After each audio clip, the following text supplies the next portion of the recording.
Hoje vamos falar sobre coisas entediantes. E quero dizer, obviamente, sobre a empresa secreta de escavação de túneis do Elon Musk, que nos leva a uma verdadeira toca de coelho rumo a bases militares subterrâneas profundas. Também aquela vez em que um aplicativo de corrida acidentalmente revelou instalações secretas da CIA ao redor do mundo e possivelmente até uma base secreta sob o gelo na Antártida. Depois, será que Elon Musk está mentindo sobre toda a sua identidade, inclusive sobre quem realmente fundou a Tesla? Além disso, um grande agente israelense pode ter acabado de ser exposto na comunidade ufológica. Tudo isso e muito mais hoje no Candice.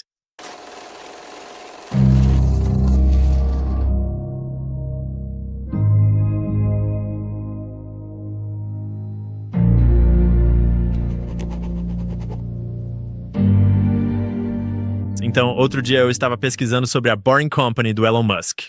Sabe, aquela empresa de escavação de túneis que ele possui e que a maioria das pessoas nem conhece.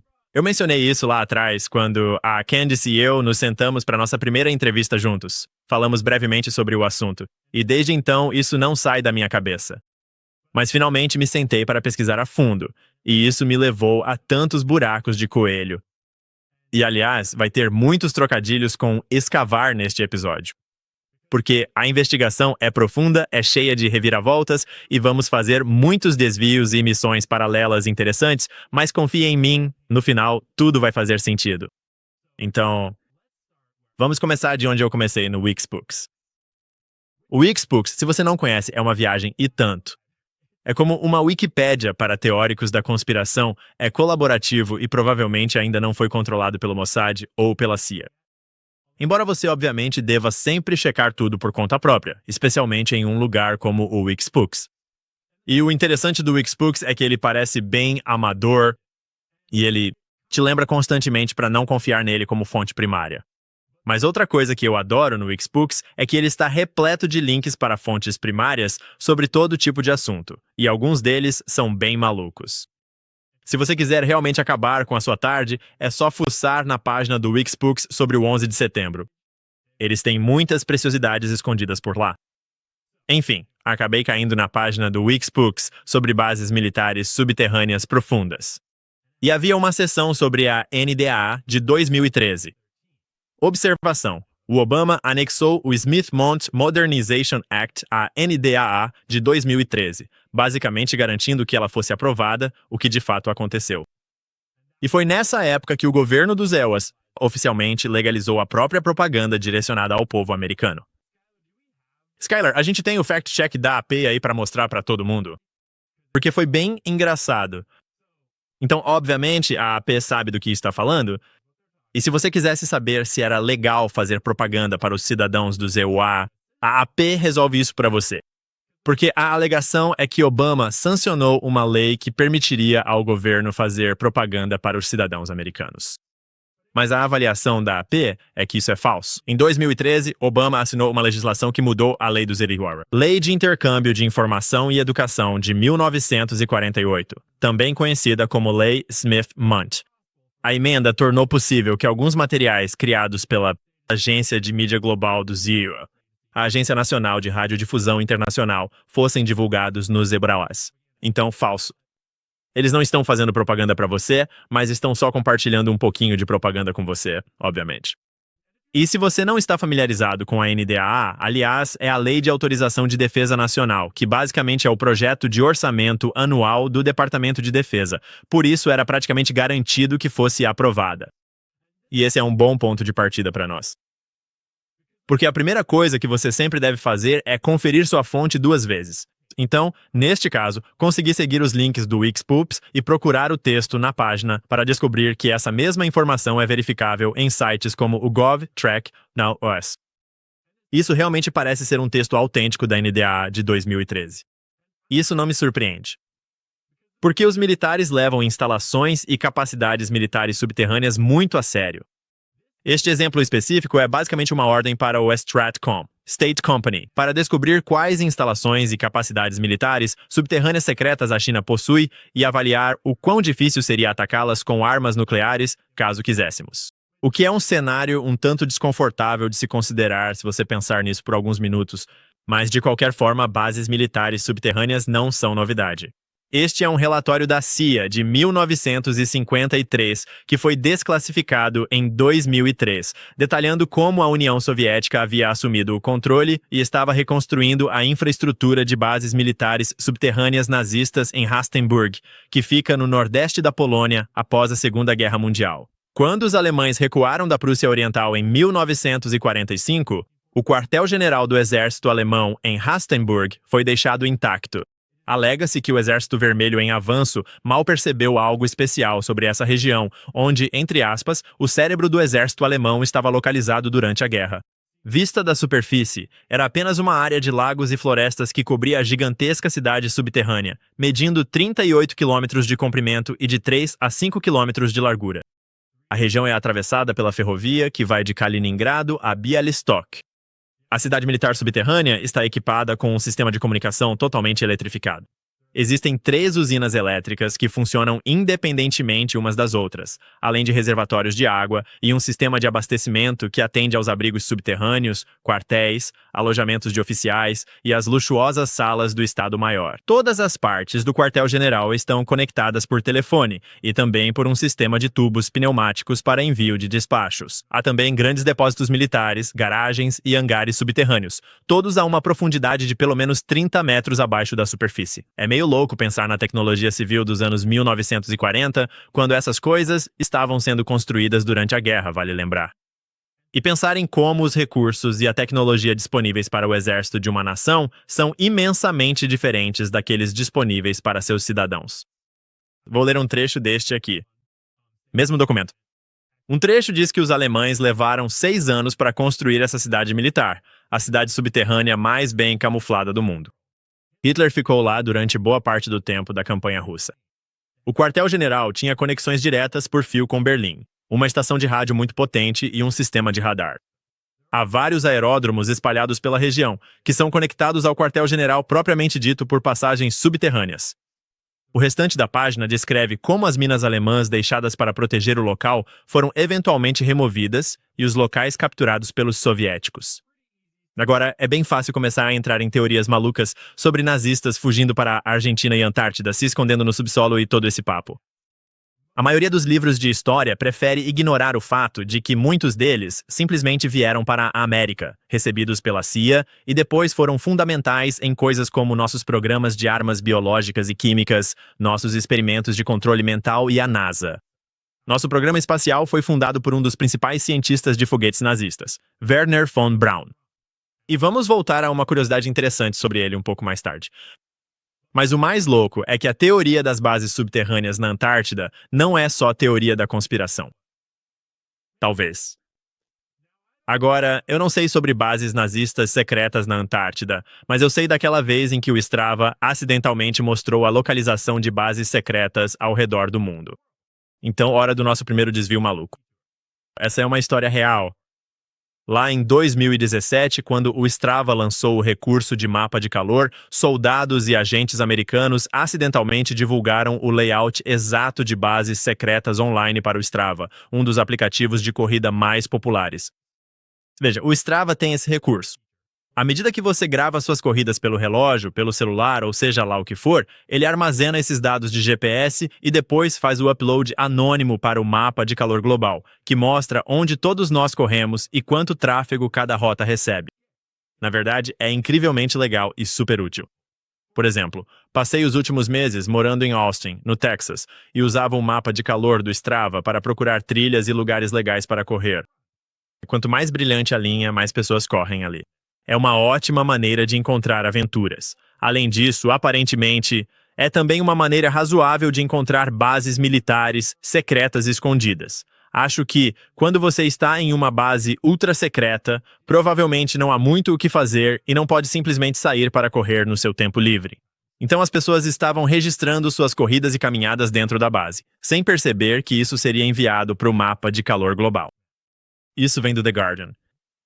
Na Síria, bases conhecidas da coalizão, ou seja, dos EUA, se iluminam à noite, escreve o analista Tobias Schneider. Alguns marcadores luminosos sobre posições russas conhecidas, nenhuma coloração notável para bases iranianas. Muita gente vai ter que assistir palestras na manhã de segunda-feira, Em locais como o Afeganistão, Djibouti e Síria, os usuários do Strava parecem ser quase exclusivamente militares estrangeiros, o que faz com que as bases se destaquem de forma brilhante. Na província de Helmand, no Afeganistão, por exemplo, as localizações das bases operacionais avançadas podem ser claramente vistas, brilhando em branco contra o mapa preto. Porque todos os afegãos e todas as pessoas de lá não estão usando o Strava, então os lugares onde os estrangeiros estão estacionados e registrando seus movimentos são muito fáceis de identificar. E agora, essas bases provavelmente não eram exatamente secretas, mas ainda assim é uma situação bastante constrangedora. Estamos basicamente publicando um mapa de todas as nossas bases avançadas para qualquer um que queira simplesmente dar uma olhada. Mas então, a internet enlouqueceu completamente quando alguém encontrou esses dados estranhos na Antártida, em formato de trapézio, no mapa de calor. Fóruns de conspiração no Reddit adoraram e começaram a inventar todo tipo de teoria maluca. E a distância parece estar apenas em algum local aleatório na Antártida. Você dá um zoom e vê que há algum tipo de estação de pesquisa ali, mas começaram a se espalhar teorias sobre uma base subterrânea. E embora possa haver bases subterrâneas na Antártida, eventualmente o bom senso prevaleceu quando alguém percebeu que é lá que acontece a maratona do gelo da Antártida, o que ainda é bem insano. Essas pessoas já são meio malucas por si só, mas não é uma base secreta de OVNIs nazistas. E embora os dados do Strava revelaram alguns possíveis candidatos a bases secretas da CIA no exterior, onde tecnicamente eles não deveriam estar na época, muitas das teorias populares sobre bases subterrâneas não levaram a nada. Nenhum túnel secreto iluminou o aeroporto de Denver. Nenhum túnel secreto ligava o Getty Musk a mansões de bilionários em Hollywood, pelo menos não no Strava.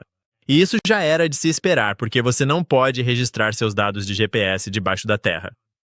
Então, obviamente, não estávamos exatamente esperando que Hitler, Clinton e Barack Obama registrassem suas caminhadas secretas de ida e volta, para uma festa de cachorro-quente e pizza. Mas há indícios de que coisas suspeitas estão acontecendo no subsolo. Por exemplo, o culto Finders é um mistério duradouro que exigiria um episódio inteiro para ser explorado. Mas, resumindo, foi descoberto que uma pré-escola tinha todo um sistema de túneis embaixo dela, ligações com abuso ritual satânico e depois vieram à tona ligações diretas com o envolvimento da CIA. E foi aí que tudo foi encoberto e rotulado como conspiração. Não preste atenção no homem atrás da cortina. Depois, há o escândalo mais recente. Na Chabad Lubavitch, em Nova York, uma das maiores sinagogas de uma das seitas mais proeminentes do judaísmo ultra-ortodoxo, onde foi revelado que eles haviam cavado túneis e salas no subsolo do prédio. A versão oficial é que era apenas um grupo de jovens encrenqueiros tentando expandir a sinagoga. Essa seita, devo mencionar, é o que só posso descrever como um culto clássico, e nenhum de nós jamais vai esquecer o colchão manchado de tamanho infantil que foi retirado do túnel em meio a toda aquela confusão. Acho que todos nós temos algumas perguntas, mas não muitas respostas. Esses são apenas alguns dos escândalos mais picantes envolvendo túneis ultimamente. Mas tudo o que você precisa fazer é acessar a página da Wikipédia intitulada Cidade Subterrânea, e você vai entender imediatamente por que existem tantas teorias da conspiração sobre túneis. A primeira foto da página faz referência a Crystal City, na Virgínia, que eu não pude deixar de notar que fica a apenas alguns quilômetros do centro de DC. Então, obviamente, eu tive que clicar nisso. Vou ler um pouco da página da Wikipédia para vocês agora. Citação: Crystal City inclui diversas empresas de fabricação aeroespacial e indústria de defesa, empresas de consultoria do setor público, contratantes governamentais, os EUA, Departamento do Trabalho do EUA, Mark Service, escritórios satélites do Pentágono e várias organizações sem fins lucrativos. Interessante. Vai entender. Todos os empreiteiros de defesa, empresas de consultoria e prédios de agências governamentais estão localizados no topo de uma enorme rede de túneis. Obviamente, existe uma rede odontológica semelhante e provavelmente muito mais robusta. Embaixo de DC propriamente dita. Sério, a página da Wikipédia sobre cidade subterrânea é desse tamanho. E isso é só o que está na Wikipédia. Ela segue e segue descrevendo túneis ao redor do mundo embaixo dos mais diversos tipos de cidades. E tem todos os tipos de links. E eu te convido a dar uma olhada e fazer uma pequena pesquisa, por assim dizer. Mas eu tive que rir quando fala sobre os túneis embaixo de Richmond, Virgínia. E então diz, abre aspas, o propósito dos túneis geralmente não é conhecido. Ok, tanto faz, pessoal. Se você cavar fundo o suficiente nesse assunto, vai acabar chegando aquela vez, lá nos anos 70, quando os Iranians patentearam uma máquina nuclear de escavação de túneis. Aqui está essa patente registrada em nome da Comissão de Energia Atômica do EUA, Comissão de Energia Atômica. Mas a história oficial é que o projeto nunca saiu do papel e foi transferido entre agências antes de ser enterrado e aposentado. E quem sabe, talvez tenha sido isso mesmo que aconteceu. Mas uma coisa é certa. Algo tem escavado toda essa infraestrutura subterrânea. E todos nós sabemos que se é isso que eles estão nos contando, Deus sabe o que mais eles não estão nos contando. E em um instante, vamos falar sobre Elon Musk e o envolvimento dele em toda essa história. Mas antes, uma pausa rápida. Agora, quero aproveitar um momento para falar sobre a CB Distillery. Se você ainda está se revirando na cama a noite toda e se sentindo irritado durante o dia, deixe-me falar sobre o CBD da CB Distillery. Milhões de pessoas estão recorrendo ao CBD deles para alívio porque realmente funciona. Na verdade, mais de 90% dos clientes relatam uma melhora na função diária com o CBD. Meus amigos da CB Distillery oferecem formulações direcionadas para praticamente tudo: estresse, humor e foco, dor após o exercício. Eles até têm CBD para animais de estimação. E tudo é feito com ingredientes limpos e da mais alta qualidade. Sem enchimentos, apenas CBD Premium. A CB Distillery oferece alívio de diversas maneiras. Os membros da minha equipe adoram seus bastões de alívio de CBD isolado para atingir pontos específicos de dor. E com mais de 2 milhões de clientes satisfeitos e uma garantia de 100% de devolução do dinheiro, a CB Distillery é a fonte confiável. Se você está com dificuldades para dormir, estresse ou outros problemas de saúde e não encontrou alívio, mude, como milhões de pessoas estão fazendo, para o CBD da CB Distillery. E por tempo limitado. Você pode economizar 25% em toda a sua compra. Visite a CB Distillery e use o código promocional Candice. Esse é o cbdistillery.com, código promocional Candice. cbdistillery.com. A disponibilidade específica do produto depende das regulamentações estaduais e individuais. Quero também contar a vocês sobre o Pequeno Católico. É hora de atualizar sua coleção de joias católicas.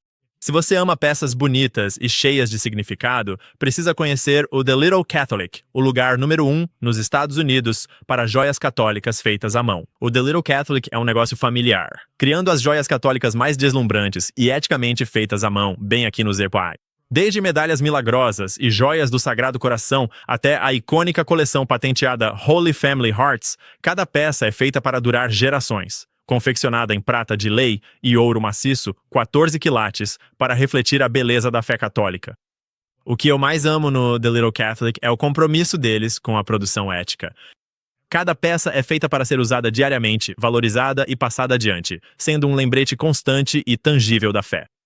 Entre primeiras comunhões, crismas e casamentos, encontre um presente significativo. Acesse thelittlecatholic.com e use o código CANDICE25 para ganhar 25% off na sua compra.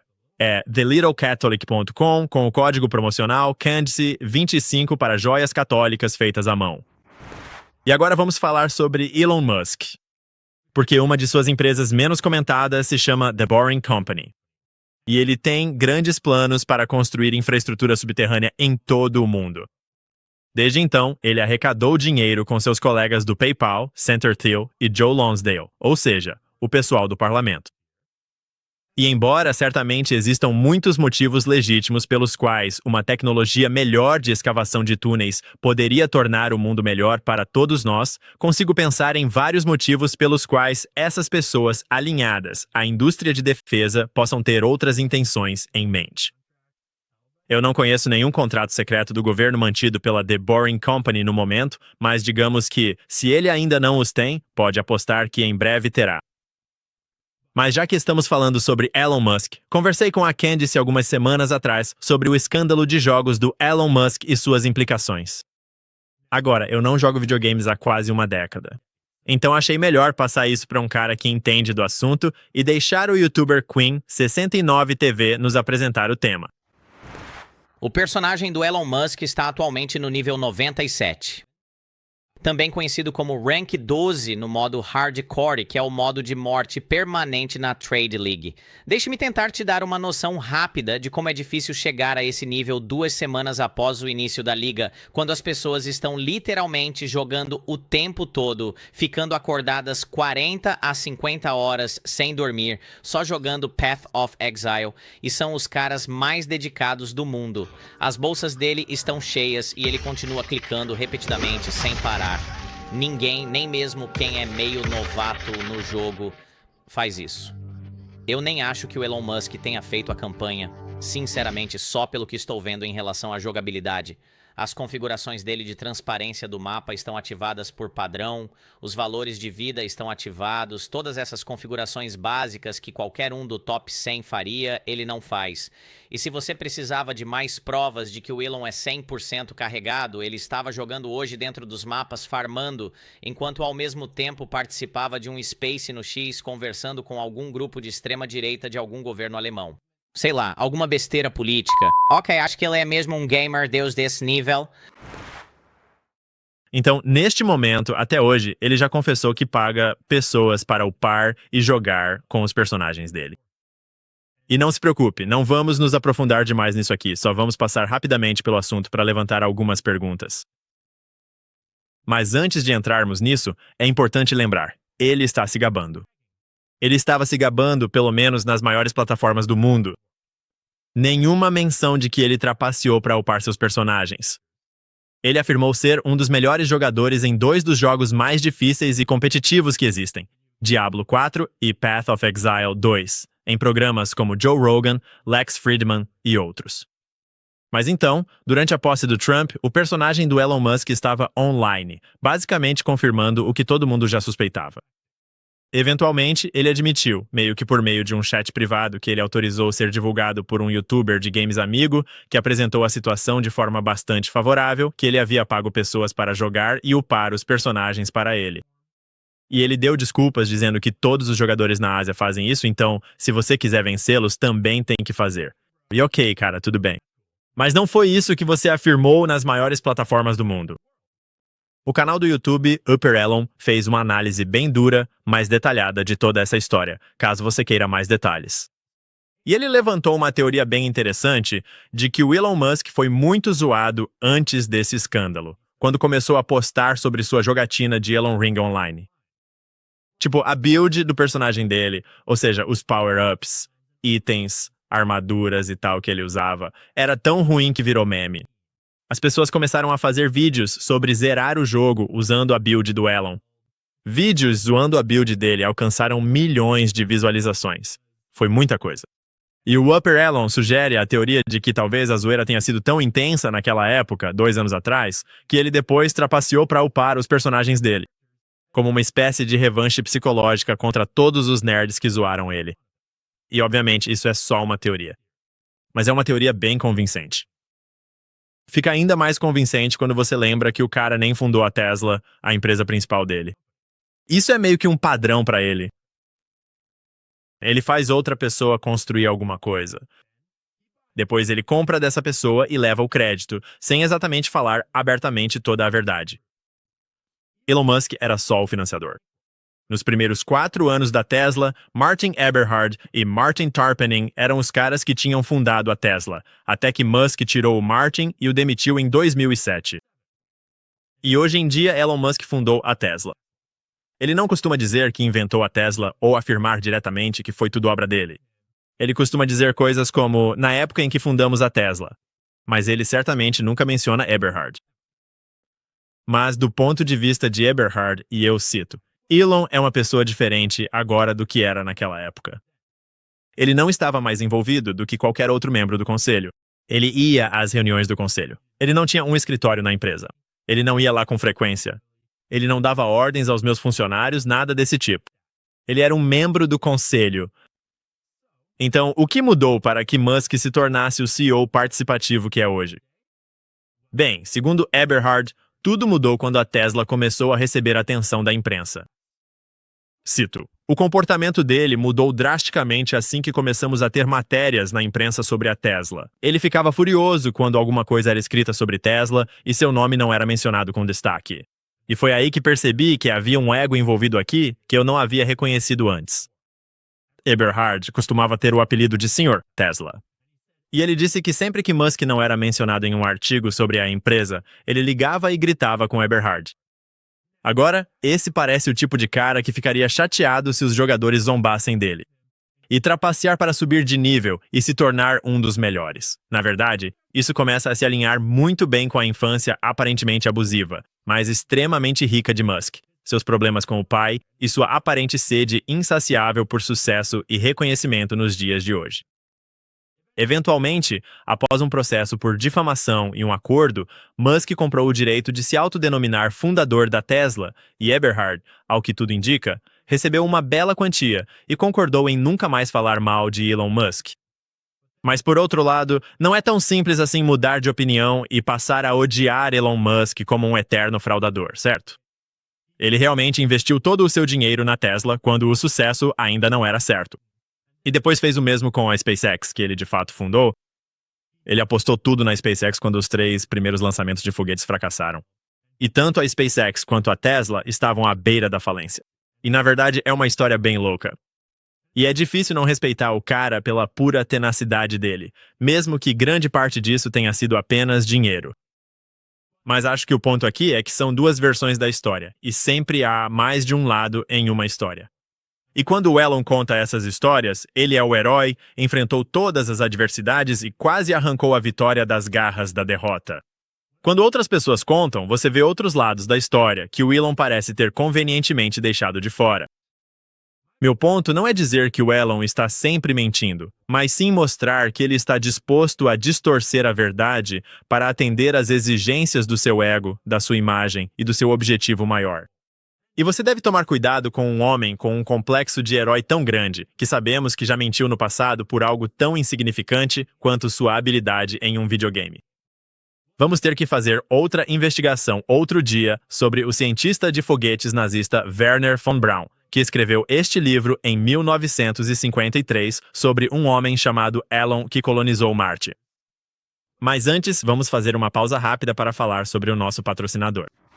Todos nós estamos sentindo isso. A inflação está corroendo tudo: combustível, supermercado, consertos em casa. E se você é proprietário de um imóvel, provavelmente já pensou: devo ligar para a American Financing para refinanciar e quitar essa dívida do cartão de crédito? Aí você fica em dúvida por causa daquela taxa de hipoteca baixa que você tem atualmente. Olha, essa taxa baixa não está te salvando se você está se afogando em juros de cartão de crédito de 25% ou mais.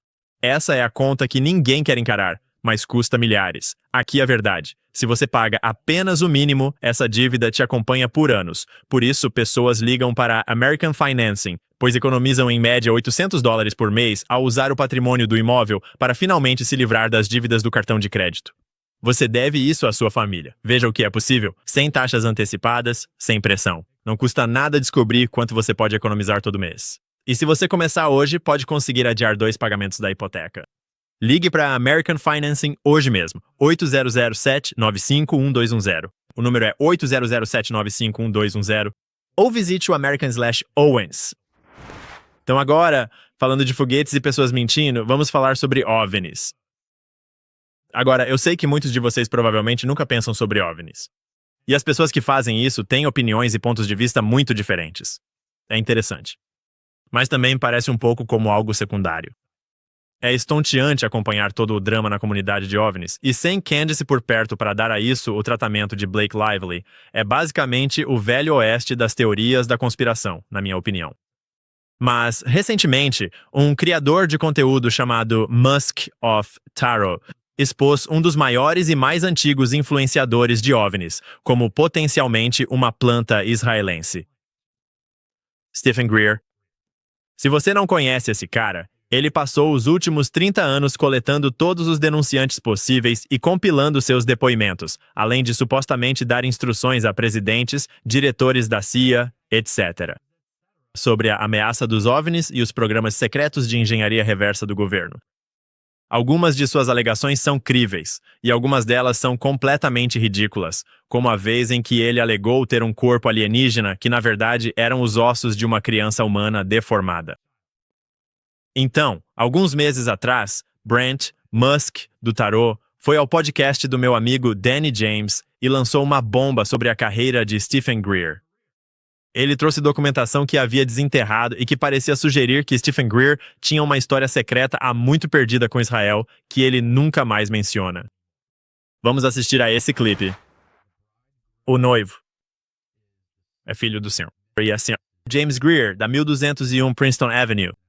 Ele estudou na Appalachian State University e trabalha no Departamento de Processamento de Informações do Baha'i World Center. Após uma viagem por Israel, o casal viverá em Haifa e trabalhará no Baha'i World Center.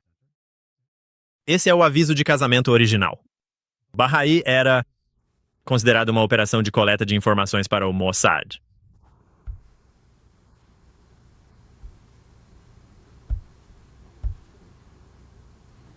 E Stephen Greer trabalhou para essas pessoas. E ele trabalhou para eles. Ele começou com essas pessoas. Isso foi antes de ele ser médico de pronto-socorro. Fiz muita pesquisa sobre Stephen Greer. Não quero fazer nenhuma afirmação que me coloque em apuros sobre Stephen Greer, mas não me parece que ele teve tempo suficiente para fazer faculdade de medicina e residência. E certamente os antigos artigos de jornal não se referem a ele como Dr. Greer. É como se ele fosse direto para assuntos de OVNIs. Então, se ele trabalhou, há indícios de que ele trabalhou por um curto período em um pequeno hospital no oeste da Carolina do Norte e depois passou a vender OVNIs para Rockefeller.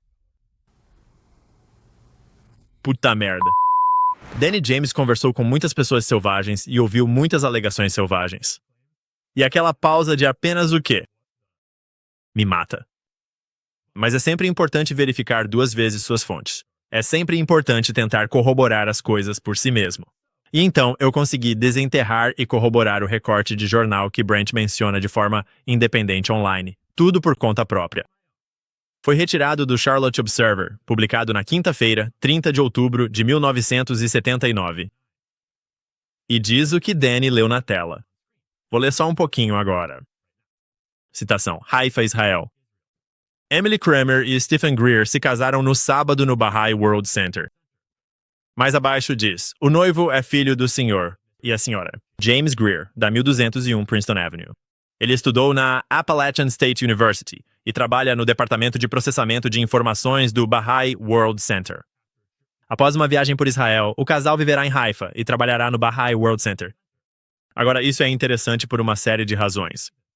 Primeiro, a foto incluída é claramente identificável como sendo o verdadeiro Stephen Greer, mesmo que ele esteja muito mais jovem, além de toda a outra corroboração em relação a onde, quando, nomes, etc. Então, como Brent aponta, Greer parece nunca mencionar muito Israel atualmente. E isso é exatamente na idade em que alguém seria recrutado como agente de inteligência. Também é imediatamente antes de ele sair pelo mundo e começar a se tornar o homem que a comunidade ufológica conhece hoje. Além disso, um buraco de coelho interessante sobre o Baha'i. O Baha'i é uma espécie de fé universal que se relaciona com todas as religiões e tem praticantes ao redor do mundo todo. Não estou familiarizado com nenhuma das nuances de suas crenças ou práticas. Brent diz que o Baha'i era amplamente considerado uma operação de coleta de inteligência para o Mossad. E agora, eu não fiz uma investigação completa sobre o Baha'i de forma alguma, mas o Irã certamente acredita que o Baha'i é uma operação de inteligência para o Mossad e a CIA. Em 2014, há um pequeno número de artigos que fazem referência a declarações feitas por Ahmad Saleh, presidente da Comissão Cultural do Parlamento do Irã. E ele disse, abre aspas, declaro de forma muito explícita que o Bahaísmo é uma organização de espionagem que coleta informações para a CIA e o Mossad. E há abundantes documentos para provar isso. Agora, há um pequeno número de publicações ocidentais que zombam dessa afirmação, o que realmente não oferece muito para se basear. Se o bahaísmo não é uma operação de coleta de inteligência, então a CIA e o Mossad estão definitivamente perdendo uma oportunidade conveniente, já que grupos globais como religiões de nicho são ótimas coberturas de espionagem, como a cientologia. Dito isso, talvez o Irã simplesmente não goste dos Bahaís, assim como não gosta de todas as outras religiões. Quem sabe? Brent também apresentou a Danny um artigo de opinião escrito por Greer no final dos anos 80 que parece sugerir que Stephen Greer também pode ser secretamente gay. Schuyler conseguiu encontrar esse também. E é um artigo real publicado no Asheville Citizen na sexta-feira, 16 de outubro de 1987. Diz em parte, vou ler só um trecho. Citação: sentimos que a luta por nossos direitos civis como cidadãos gays e lésbicas está intrinsecamente ligada a todas as lutas contra o racismo, o sexismo e o antissemitismo neste país e no mundo todo. Mais adiante diz, citação: americanos gays e lésbicas estão em todos os lugares e entre todas as pessoas. Nós lutamos e morremos por este país. Somos seus médicos e enfermeiros, artistas e ativistas, operários da construção civil e assistentes sociais, e por enquanto, somos os mais afetados pela epidemia de AIDS nos Estados Unidos. Então, Brent deixa muito claro que não tem nada contra pessoas gays. Apenas que a vida dupla de uma pessoa gay no armário é preocupante quando estamos falando do principal representante da comunidade de divulgação de OVNIs, que supostamente está informando presidentes e diretores da CIA sobre o assunto. Especialmente quando ele tem ligações com Israel que simplesmente nunca parecem ser mencionadas. Tudo isso parece um pouco suspeito. Agora, neste artigo, não temos uma foto para confirmar que se trata do Stephen Greer certo. Mas temos uma inicial do meio, ele é médico, e há uma conexão com Asheville. O Stephen Greer, de quem estamos falando, corresponde a todos esses critérios. Portanto, não parece provável que estejamos confundindo com o Greer errado. E se for o mesmo Greer, então é interessante que ele tenha se casado em Israel nos anos 70 com uma mulher e depois tenha se referido a si mesmo como um homem gay nos anos 80. Sabe do que estou falando? Então, no geral, o canto da internet dedicado à divulgação de OVNIs é um lugar insano. E é um verdadeiro amontoado de ex-agentes secretos, agentes atuais e personagens suspeitos. Histórias duvidosas e afirmações mirabolantes. Algumas delas podem até ser legítimas. Algumas, com certeza, estão levando adiante algum tipo de agenda oculta. E, na verdade, não há muitas respostas claras sobre quem é quem. E, no fim das contas, é uma história de advertência para nos lembrar a todos de pensar de forma crítica. Pessoalmente, minhas evidências favoritas sobre OVNIs vêm das fitas de telepatia e dos programas de visão remota da CIA. E muitas vezes, cristãos consideram todo esse assunto uma afronta a Deus. E eu argumento que não é nada disso. Os humanos costumavam pensar que a criação de Deus se limitava apenas aos continentes da Eurásia e da África. Você seria considerado um blasfemo por pensar diferente. A criação de Deus nunca incluiu armas, aviões e computadores. No fim das contas, a criação de Deus é tudo. E tudo o que observamos e vemos provas faz parte desse design. E para mim, uma das perguntas mais fascinantes que sempre espreita nos cantos escuros de toda a convenção de conspirações é sobre alienígenas. Existe alguma prova? Eles estão aqui? E o que, afinal de contas, está realmente acontecendo?